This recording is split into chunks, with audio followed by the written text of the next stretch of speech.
Continuar trabajando con lo que es la actividad número 9, que la clase pasada ya empezamos con ella. Ya no me acuerdo si terminamos el primer ejercicio. A ver. Hicimos el A, aquí está el A, digamos el volumen del A, aquí está, volumen del B, PFR, muy bien. Y C, 5 puntos, sí, muy bien. No me acordaba que si ya habíamos terminado, no me acordaba si habíamos terminado el inciso C. Bueno, nos faltó el cálculo. Vamos a hacer el cálculo. Da 6.53. 6.53, ok. Gracias, Nicole. Yo pensé que no lo habíamos desarrollado para nada. Profe, Dígame. ¿esta actividad la vamos a hacer así en Word, en el cuaderno o en Excel? No, es en cuaderno. O sea, en Word no, en Word nunca es porque yo lo hago en Word porque se me hace más práctico para hacerlo demostrativo. Digo, comparado con el pizarrón, ¿no? Porque, digo, el pizarrón en el salón es más práctico, pero pintarrón aquí, yo que grabando mi pintarrón, se me hace más laborioso. Entonces, en mi caso yo los hago así demostrativos en Word. Ustedes los hacen o en Excel o en el cuaderno, ¿no? Como se les haga más fácil. De hecho, en este caso creo que en el cuaderno es más práctico. Pero igual como ustedes decían, ¿no? En Word no es necesario. Yo en Word lo hago para que les aparezca ahí, se entiendan más los números, etc. Pero no es necesario que ustedes lo hagan en Word, así como yo lo hago en el formato que lo manejo yo. Sí. Normalmente se lo hacen en el cuaderno, pues normalmente esta actividad. Del Excel creo que ya no vamos a manejar. Bueno, es que vamos a hacer combinados. Creo que la actividad 11 por ahí, o la 12, no me acuerdo, hacemos una parte en Excel, que es lo de lo de las gráficas, y luego esta información la vacían donde hagan esta parte de análisis, ¿no? O sea, a lo mejor si quisieras hacerlo todo en Excel, pues también pudieras hacerlo, ¿no? Si se te hace más práctico y meter todas las ecuaciones al Excel, etcétera, también pudiera ser, ¿no? Ya sería decisión de usted. No estaría mal, pues, porque lo haga en Excel, ya simplemente usted como se le haga más práctico. Pero te digo, en una actividad posterior vamos a utilizar la herramienta que vimos en el Excel de sacar las K. En este caso, creo que en esta 9 y en la 10 no. Yo les doy todos los datos. En la 11 creo yo que, si mal no recuerdo, ya vamos a partir sin información, o sea, sin esta tablita de datos ya no lo vamos a tener, entonces vamos a tener que elaborarla nosotros. Y a lo mejor ahí, entonces, bueno, ahí más bien sí es hacerlo en Excel porque es hacer gráficas. Digo, también la pudieras hacer a mano, ¿no? Pero hacer una gráfica a mano, pues es un poquito mucho más laborioso, ¿no? Bueno. Oye, entonces, vamos a trabajar con el ejercicio número 2 y vamos a plantear el número 3. De hecho, en esta sesión, como esta actividad ya se la van a llevar de entregable, yo les voy a ayudar a plantear cómo hacerlos, los dos ejercicios, y ya ustedes lo van a terminar. Es decir, ustedes van a hacer los cálculos, que serían las sustituciones de datos.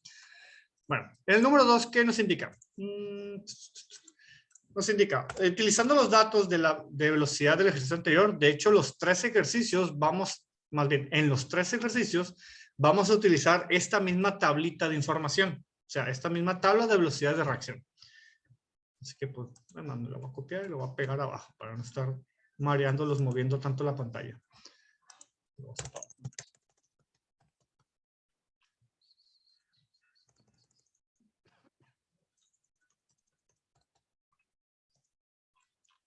Bien, entonces, ¿qué dice? Utilizando los mismos datos de velocidad de reacción del ejercicio anterior, evalúa cuál es la mejor combinación de reactores, volumen combinados, y se va a trabajar con un flujo molar de 85 mol sobre minuto. Bueno, ¿qué datos tenemos? Mismas velocidades de reacción.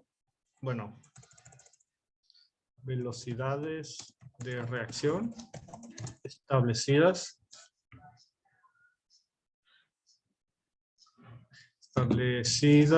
en tabla anexa. Sí, esa que les puse ahí. Bueno, recuerden que en este nuevo ejercicio ya no necesariamente vamos a utilizar estos en verdecito. Así que los voy a quitar. Velocidad de reacción. Sí, repetir.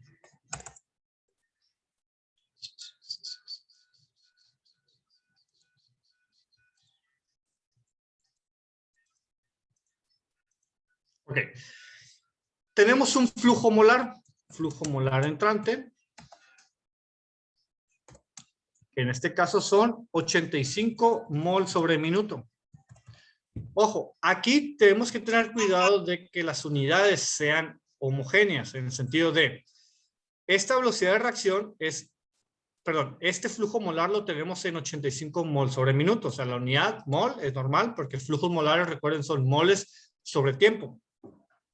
La unidad de tiempo puede variar. En el inciso anterior, en el ejercicio anterior, en el 1, venía segundo. En este viene minuto. Pero la que nos va a determinar qué parámetro qué unidad de tiempo vamos a utilizar, pues es la unidad de tiempo de la velocidad de reacción. Eso significa que como esta velocidad de reacción, bueno, más bien, como nuestros datos de velocidad de reacción viene unidad de tiempo segundo, significa que este valor hay que convertirlo a mol sobre segundo para que se pueda eliminar, ya después que lo sustituyamos en las ecuaciones de evaluación de, bueno, la ecuación tanto de CCTR como PFR, hay que sustituirlo y para que se elimine la unidad del flujo molar con la velocidad de reacción, tiene que estar la misma unidad de tiempo. En este caso, no lo tenemos. Entonces, repito, eso que nos impacta, perdón, que hay que convertir a mol sobre segundo. Sería dividir 85 entre 60.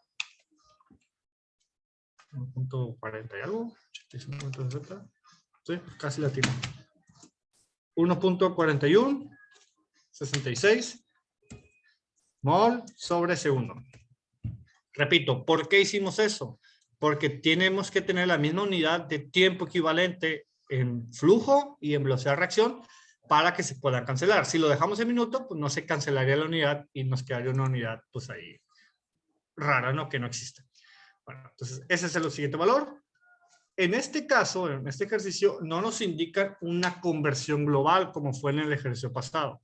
Pero identifiquemos lo que nos piden los diferentes incisos. En el inciso A nos dice, vamos a calcular, o vamos a utilizar, perdón, 2 reactores CCTR en serie de 40% de conversión cada uno. Entonces, lo plasmo aquí, 2 reactores CCTR con 40% de conversión cada uno. Ahora, ¿qué significa esto? Primero, nos están indicando que son 2 reactores, para empezar. O sea, vamos a, en este segundo ejercicio, vamos a comparar un tren de tratamiento. ¿Qué es un tren de tratamiento? Es un término que lo van a empezar a escuchar mucho en las materias ya de aquí en adelante, sobre todo las materias de especialidad. Un tren de tratamiento es una secuencia de reactores u operaciones unitarias que ustedes emplean, bueno, o que se emplean en un proceso, en una empresa, etcétera, para lograr a cabo, ya sea obtener un producto, o sea, transformar una materia prima en un producto terminado, o incluso un producto simplemente extraerlo, bueno, no se llama extraerlo, se llama recuperarlo y o purificarlo. A lo que voy, recuerden, operaciones unitarias son, aquí estamos viendo lo que son, de hecho en esta materia no nos enfocamos en operaciones unitarias de extracción y purificación, nos enfocamos en los reactores donde se lleva a cabo la transformación de la materia prima. Pero posterior a que se hace esa transformación, todavía se tiene que extraer y purificar, es decir, se le tiene que dar el acabado, por decirlo de cierta forma. Obviamente esto tiene un gran rango de posibilidades en función de qué es lo que se está obteniendo, si es un alimento, si es un producto en bruto, o sea, un mineral, por ejemplo. Lo ejemplifico con algo de aquí de la región, en la minería. La minería, o sea, por ejemplo, un clavo de acero inoxidable, un clavo con el que ustedes van a poner un cuadro en su casa, pero si la pared de su casa es muy dura, tienen que comprar unos de acero inoxidable, o sea, pues no necesariamente inoxidable, de acero, unos que son más gruesos para que puedan atravesar el cemento, porque hay unos clavos más flaquitos que son para madera, que esos, pues si los queremos meter en una pared que esté muy dura, o sea, que haya cemento, que haya mezcla, se van a doblar. Bueno, vamos a suponer que ese clavo es de acero. El acero se elabora en un proceso, una molienda no es. Es en un horno, no, tampoco es. Se llama acerería, pero tiene otro nombre. O sea, en donde se hace el acero se llaman acererías. En una fundición, perdón. Se hace en una fundición. Y es una mezcla, digo, de forma muy simplificada, es una mezcla de carbono y hierro, o sea, fierro. Pero obviamente, ese hierro, ¿de dónde viene? Pues se extrae de una mina. Bueno, aquí en la región tenemos una mina de hierro que está para el lado de Tezopaco. No sé si conozcan para Tezopaco, si no, pues van por la carretera que va de Litesca a Esperanza y la salida para Hornos, que es la de la presa, por ahí le dan. Y le dan más para arriba y de alguna forma eran a Tezopaco, por ese rumbo. Bueno, ahí hay una mina de hierro. La mina de hierro extraen el hierro o fierro, y pero obviamente no extraen el fierro así ya un clavo, no, o sea, extraen piedra donde viene el hierro. Esa piedra la tienen que procesar, que en ese caso de esa mina, la mandan para donde lo que sería el procesamiento, le llaman ahí, no me acuerdo cómo le llaman aquí. Bueno, total, a una empresa que está enseguida del Cerrito de la Virgen, donde llega esa piedra del hierro, y pues ahí la muelen, no sé, es que no me acuerdo si ahí la funden también. No me acuerdo si nomás la muelen y le reducen tamaño, etcétera. No estoy seguro si tienen fundición en ese sitio que les menciono. Pero bueno, vamos a hipotetizar que no tienen fundición, entonces de ahí nomás la muelen, o sea, reducen el tamaño, etcétera. Lo que sí me acuerdo es que de ahí la mandan a Guaymas y de Guaymas la exportan. O sea, por barco, se la llevan, no sé para dónde se la lleven, vamos a suponer que se la llevan a China. En China llega ese mineral, que es una piedra molida, que ya le quitaron cosas pesadas, etcétera, y entra a fundición. Repito, no me acuerdo si es fundición, creo que sí es fundición en Cerrito de la Virgen. Pero bueno, voy a ejemplificarlo de esta forma. Vamos a suponer que no hay fundición ahí, la mandan a China, allá la funden, o sea, lo derriten, y de esa forma obtienen el hierro. Porque la piedra tiene hierro y otras cosas, ¿no? Entonces, ya tienen el hierro, de ahí la mandan a una acerera, y de ahí hacen acero, y de la acerera lo mandan a una fábrica de clavos, y ahí hacen el clavo. A lo que voy con todo esto es que son varias etapas de proceso. Entonces, esas etapas de proceso es lo que se llama un tren de tratamiento, que obviamente esas etapas pueden ser 1, 2, 3, un montón, repito, en función de lo que se esté haciendo. Y puede estar en el mismo sitio o en sitios separados, como el ejemplo que les estoy mencionando, que a lo mejor están en varias locaciones. Obviamente ya depende, ¿no? Pero bueno, ese es un tren de tratamiento que puede aplicar para cuestiones ambientales, para proceso, para minería, en cualquier contexto aplica. Ahora, cada etapa del tren, dependiendo obviamente de qué se trate, puede llegar a tener, o se pueden acomodar más bien, en formato en serie o en formato en paralelo. Me explico. Un formato en serie, ejemplificando con este ejercicio, tenemos 2 reactores. Bueno, en el inciso A tenemos 2 reactores tipo CCTR. En este caso están en serie, perdón. Así nos lo indica el texto. ¿Qué significa que están en serie? Que están acomodados, no necesariamente decir uno atrás del otro. El que sea un sistema en serie implica, aquí viene lo que es nuestra materia prima, nuestro flujo de entrada. Entonces, lo que viene aquí, entra este primer reactor, este sería nuestro reactor 1. Aquí se lleva a cabo una transformación o una reacción, y lo que sale o el producto entra a un segundo reactor. Lo que se busca con los reactores en serie es mejorar la conversión global. Por ejemplo, en este caso, en este ejemplo, nos indica que cada reactor tiene una conversión del 40%. ¿Qué implica? Que si entran 10 moles de insumo, de materia prima, de A, solamente se van a transformar 40%. Es decir, que aquí van a salir 4 moles de A. Perdón, no serían 4 moles de A. 4 moles del producto, voy a denominar producto B, y sigue habiendo 6 moles de materia prima o de insumo, denominado A. Entonces, si este proceso todavía queremos mejorarlo, lo que se puede hacer, o en muchas ocasiones se plantea, es que se meta un reactor en serie, es decir, otro reactor donde va a seguir reaccionando. lo que no reaccionó aquí va a reaccionar aquí. En este ejercicio, así es como se está planteando. Este segundo reactor también tiene 40%. Eso implica que a la salida del segundo reactor tenemos una conversión global, que es la suma de las conversiones, del 80%.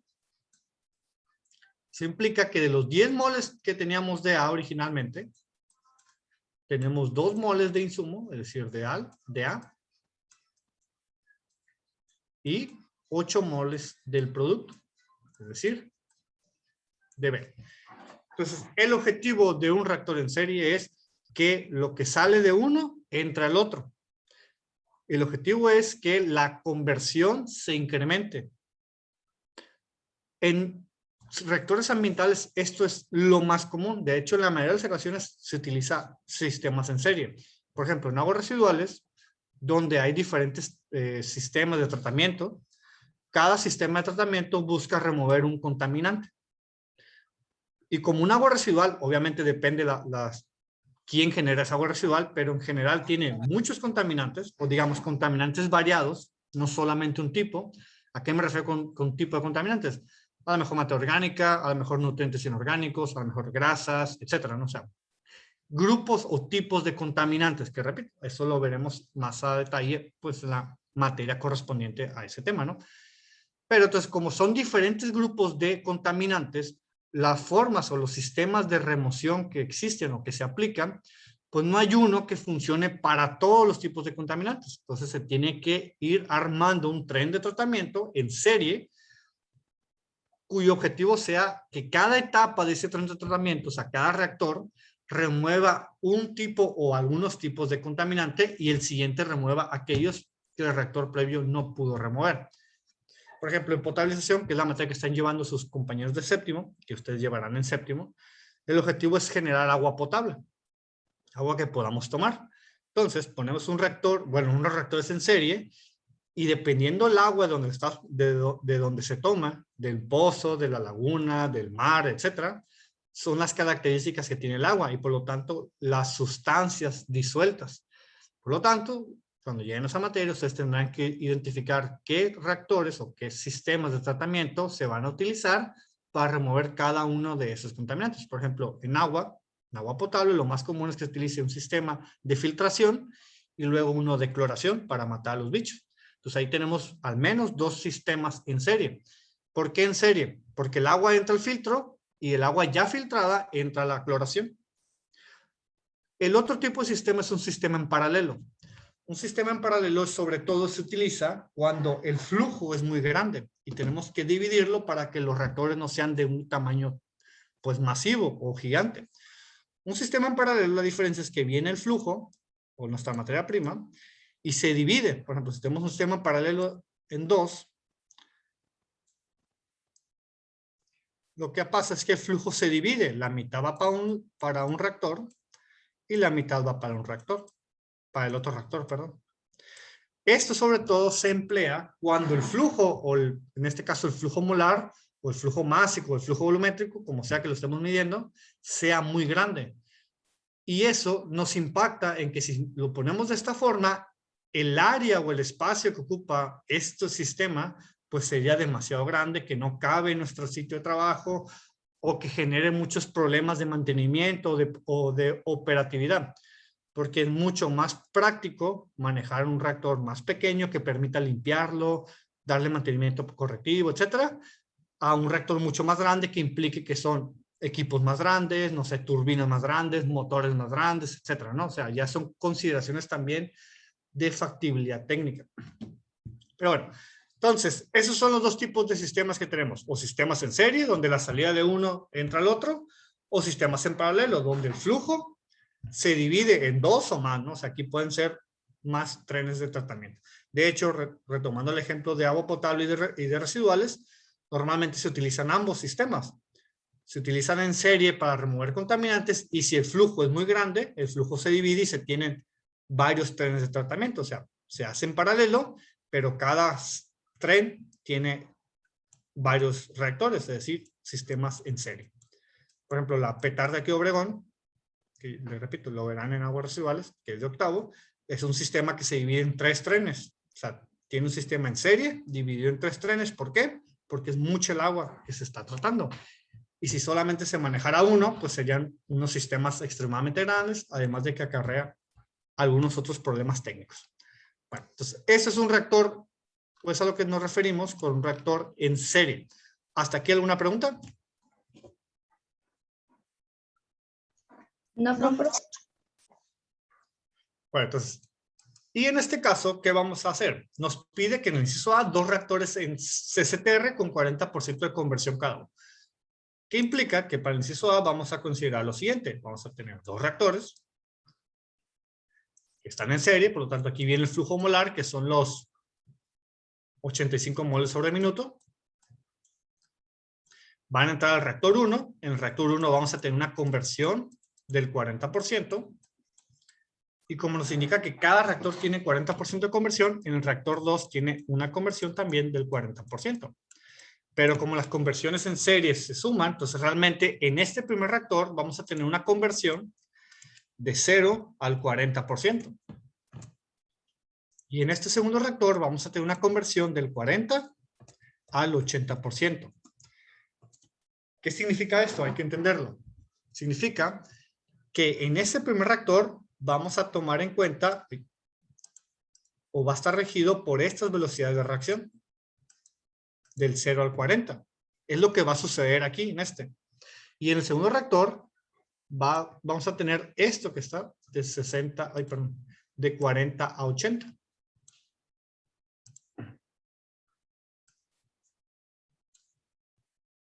Bueno, no lo puedo marcar porque... Profe, Mande. el flujo de entrada no sería el 1.41.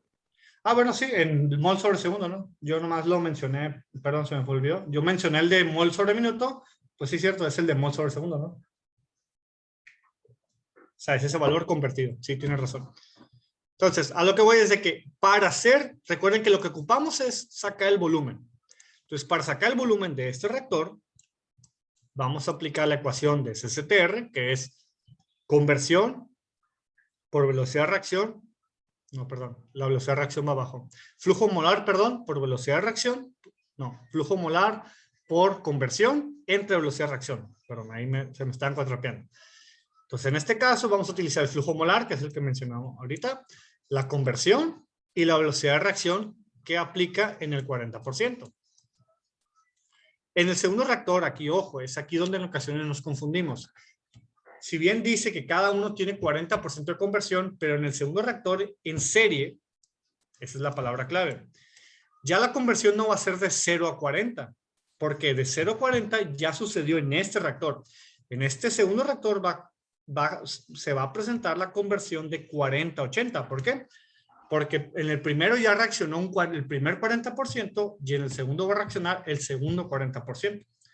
Por lo tanto, en el segundo reactor vamos a ocupar esto. Esto es lo que va a suceder, que realmente la conversión aquí, la final, va a ser de 0.8. Para un CCTR, recuerden que la fórmula de CCTR solamente necesitamos la conversión final. Pero, eso es en el inciso A. Pero en el inciso B, donde nos pide que hagamos lo mismo, pero para reactores PFR, recuerden que para obtener el volumen de un reactor PFR ocupamos varios puntos, porque es donde hacemos la evaluación por los métodos numéricos que vimos, que es el de 3 puntos o el de 5 puntos. Entonces, para esa evaluación, para esas funciones, ocupamos los datos que están aquí. Para el primer reactor, ya en el inciso B,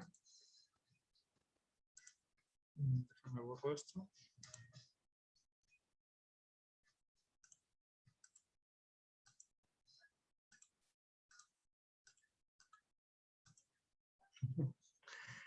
Ok, entonces para el inciso B, el reactor PFR nos plantea lo mismo, 2 reactores PFR con 40% de conversión cada uno.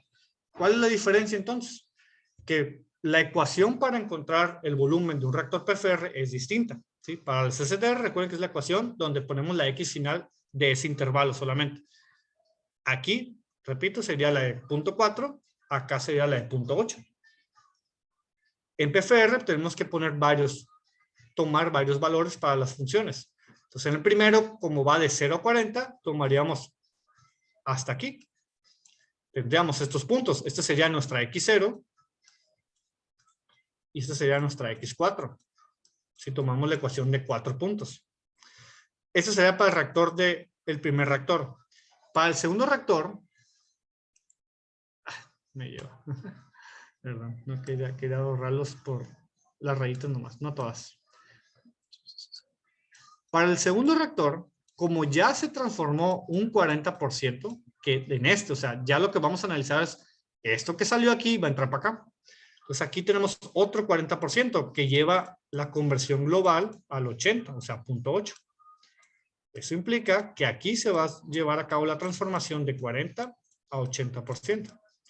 Es decir, los datos con los que se va a trabajar en ese segundo reactor serían estos que están aquí. Esta es nuestra X0. Y en este caso, no pudiéramos trabajar con la ecuación de 5 puntos. ¿Por qué no? Porque solamente tenemos 1, 2, 3, 4 puntos. Recuerden, tenemos 2 rutas para evaluarlos. Ecuación de 3 puntos, ecuación de 5 puntos. La clave es que tengamos la cantidad de datos necesarios para tener pues, o 3 puntos que tengan el mismo salto entre valor de conversión, o 5 puntos, pero que tengamos el mismo valor de salto de conversión. Para el primer reactor pudiéramos trabajar con 5 puntos porque tenemos el de 0, el de 10, el del 20, el del 30, 40, 5, y entre ellos hay 10. O sea, el salto entre cada uno de ellos es 0.1 o 10%. Por lo tanto, está bien. Podemos trabajar con el de 5 puntos en el primer reactor. Pero en el segundo tenemos 4 datos. Y el brinco entre ellos no es homogéneo. De 40 a 60 tenemos 20, de 60 a 70 10, de 70 a 80 es 10.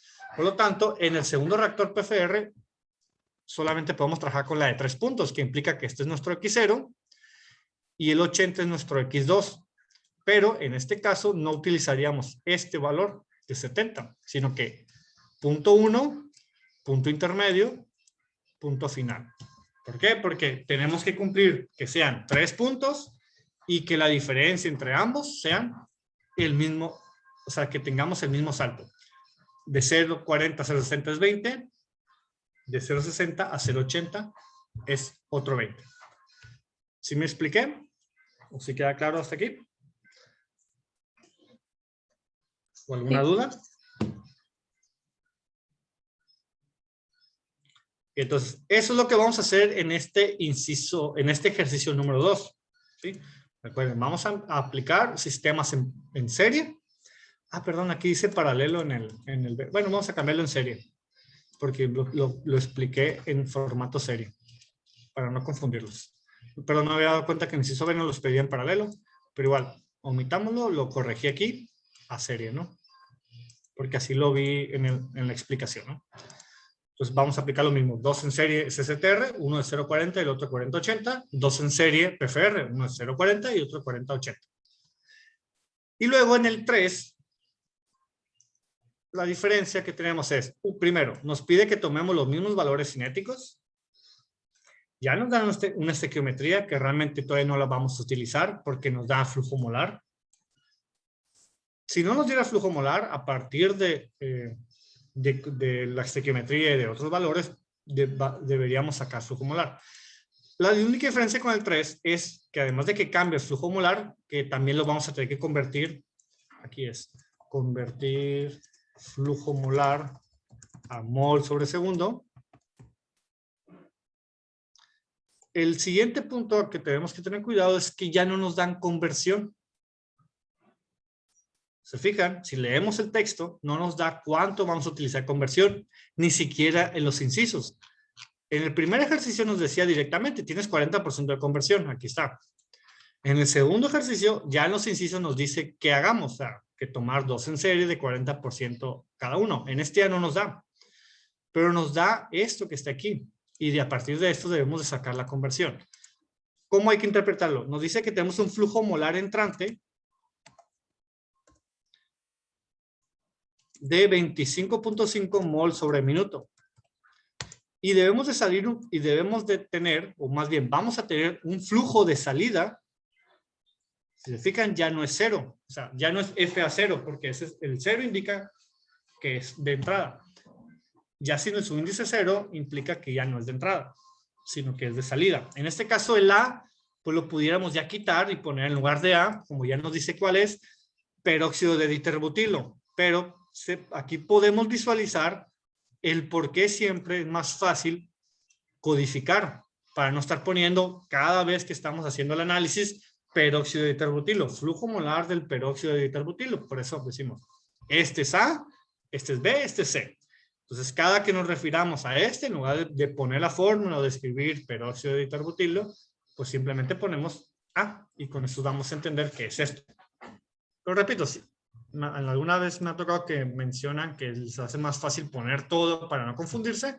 Adelante, ¿no? Decisión de ustedes. Pero bueno, lo que voy es de que tenemos un flujo entrante y nos dan un flujo saliente.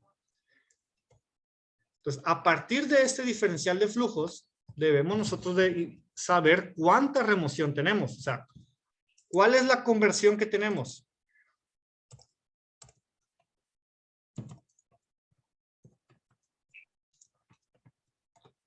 Recuerden, ¿qué significa? ¿A qué me quiero dar a entender con conversión? Transformación. Y en este caso también aplicaría remoción, pero no siempre sería remoción. Si originalmente tenemos 25.5 y al final tenemos 2.55, este 2.55 corresponde a un 10% de mi entrada. Sí, porque 2.55 por 10 es 25.5. ¿Sí estamos de acuerdo? Y entonces significa que al final tenemos un 10% de salida. Tenemos un 10% del diterbutilo, ¿se llama, no? No me acuerdo. Del diterbutilo. Del diterbutilo. Por lo tanto, ¿cuánto se transformó? Pues se transformó un 90%. Que significa que el 90% de los moles que entraron de diterbutilo se transformaron en este otro producto. Que no me acuerdo cómo se llama. ¿Es el ácido acético? Creo que es el ácido acético. Bueno, no estoy completamente seguro. Pero creo que es el ácido acético. Bueno, total, se transformó en estos productos, en B y en C. C2H6, este es el etano. Sí, este es el etano. Y este creo que es el acético, pero no estoy seguro. Bueno, pero de esa forma llegamos a la X. Eso significa que para este ejercicio vamos a tener una X del 0.9. Y como también para este ejercicio vamos a utilizar la misma tablita de datos, significa que en este caso vamos a ocupar hasta el 90. O sea, la X final va a ser la del 90. Entonces, nosotros tenemos que identificar si vamos a aplicar la ecuación de... Digo, para la respuesta del inciso A, que es STR, no hay problema, solamente tomamos el de 90. Pero para el reactor PFR, que ocupamos varios puntos, debemos de nosotros identificar si vamos a utilizar el de 3 puntos o el de 5 puntos, en función de lo que ustedes consideren más pertinente. ¿Sí queda claro? ¿O hasta aquí alguna duda?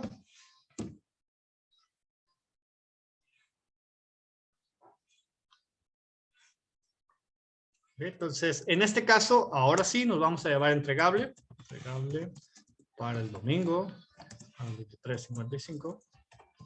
Son ejercicios 2 y 3. Y el día lunes checaremos dudas de este ejercicio, de esta actividad número 1, y entraremos a la actividad número 2, que es una continuación de esto, ¿no? Bien, chicos, ¿algo que deseen agregar?